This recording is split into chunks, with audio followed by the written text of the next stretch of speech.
Pinangunahan ni Chief of PNP Police General Romel Francisco Marbil ang inaugurasyon at pagbabasbas ng mga bagong pasilidad ng Police Regional Office 6 sa Iloilo City. Ang personal na pagdalo ng ama ng pulisya ay nagpapakita ng kanyang suporta at pagkilala sa kahalagahan ng mga proyektong infrastruktura para sa kapulisan. Sa pamamagitan ng kanyang pagdalo, ipinakita niya ang kanyang kagustuhang magbigay ng pagkilala sa mga matatrabaho sa larangan ng seguridad at pagpapalakas ng kapasidad ng mga pulis sa rehiyon. Alamin natin ang mga naging kaganapan mula kay Patrolwoman Justin May Halores. So po kayo, pangarap po ng presidente natin na pangarap nyo rin na maunlad na Pilipinas, matutupad po.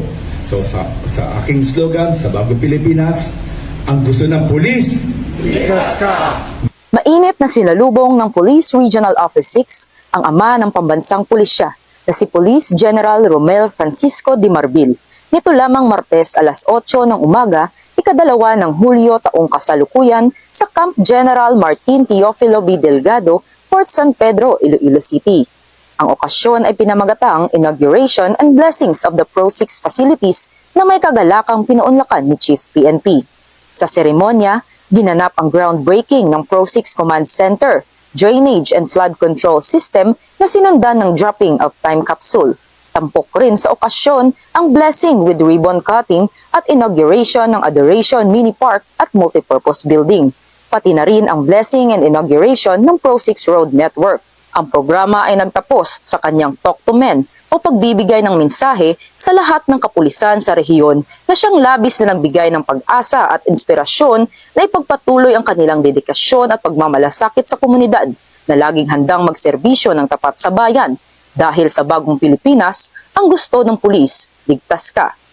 I just want to say thank you at makakaasa po kayo ng magandang serbisyo. Maraming salamat po sa mga tulong niyo sa amin. Dito, sabi ko nga, isa lang po talaga yung lahat ng responsibility natin to make sure that we give the best public service. Lahat po kami, kaya po tayo tumutulong, lahat po nagdo-donate sa atin.